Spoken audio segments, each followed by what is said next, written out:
స్వాతంత్రం వచ్చే నాటికి మన జనాభా 30 కోట్లు, గోవుల జనాభా 130 కోట్లు. అంటే ఒక్క మనిషికి 4 గోవులు ఉండేవి.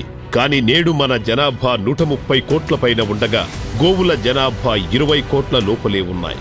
కబేళాల ద్వారా ఇప్పటి వరకు 80 కోట్ల గోవులను చంపి యథేచ్ఛగా ఎగుమతి చేసి రోగాలను దిగుమతి చేసుకున్నాం. మనకు ఊపిరి పోసేది గోవే అని చెబితే ఆక్సిజన్ ఇవ్వడానికి చెట్లున్నాయి కదా అని ఆవులను చంపేస్తారు.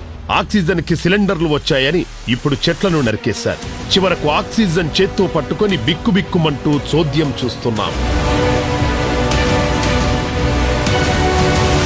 ఎన్నో సూచనలు వచ్చినా, ఎన్నో ప్రళయాలు వచ్చినా తెలుసుకోలేకపోతున్నారు. ఎందుకిలా జరుగుతున్నాయని ఆలోచన కూడా చేయట్లేదు.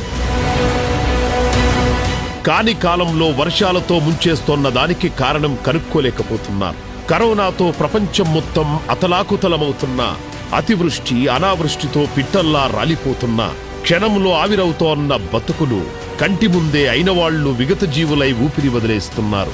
ఏ ఇల్లు చూసినా ఇలాంటి గుండెలు పిండేస్తున్న దృశ్యాలే. సర్వనాశనం అయిపోతా సార్. ఇంకా మనిషి అనేవాడే ఉండడు సార్. వచ్చింది సార్ పోయే కాలం. పాపం బాగా పండిపోయింది. అందుకే సార్ ఏదో ఒక రూపంలో ఇట్లా కరోనా అని వేలకి వేల లక్షలకి లక్షల కోటికి చేరుతాయి సార్ శవాలన్నీ. కోటికి